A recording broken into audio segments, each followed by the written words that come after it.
La guerre des mondes, saison 1, épisode 1, le jour du ciel. C'était un lundi, et pour Léo, les lundis étaient toujours les pires. Nouvelle semaine, nouvelle fatigue, même routine. Léo n'avait pas beaucoup d'amis. Il s'asseyait au fond de la classe, près de l'immense vitre qui couvrait tout le mur. Il aimait regarder dehors, ça l'aidait à respirer. La journée semblait normale, mais à la fenêtre, il y a eu d'abord un avion, puis un deuxième, puis plusieurs. Il volait trop bas, trop bas.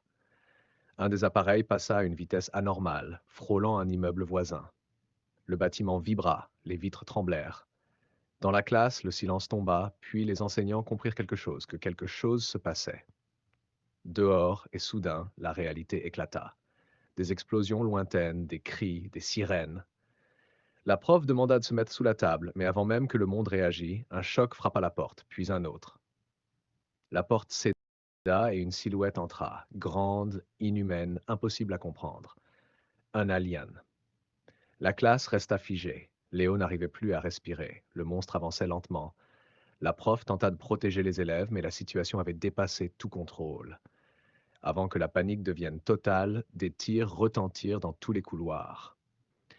Les militaires, ils étaient là, ils neutralisèrent la créature et un soldat cria: On bouge maintenant!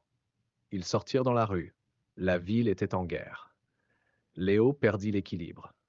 Le premier militaire: Allez merde, dépêche-toi! Faut pas rester ici, Léo. Oui, j'arrive. Dans la ville, il y avait des combats partout, des explosions au loin, un ciel en fumée.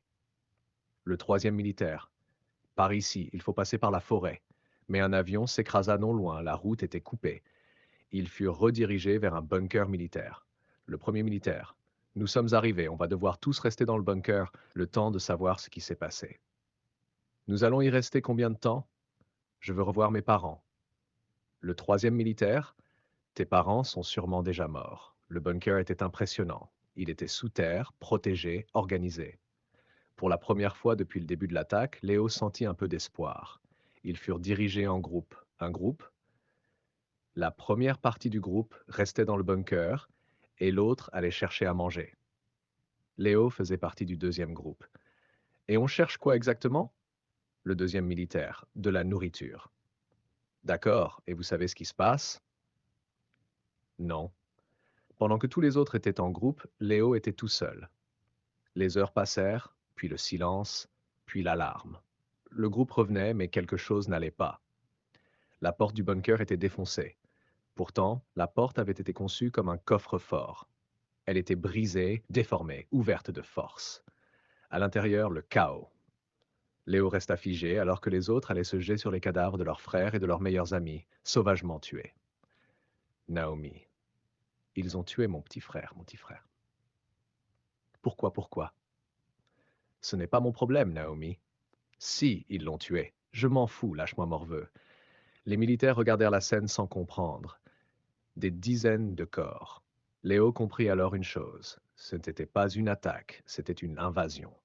Il n'était protégé nulle part. La guerre des mondes, saison 1, épisode 1, le jour du ciel. Si vous avez aimé le premier épisode, likez cette vidéo, abonnez-vous et commentez. Je veux la suite.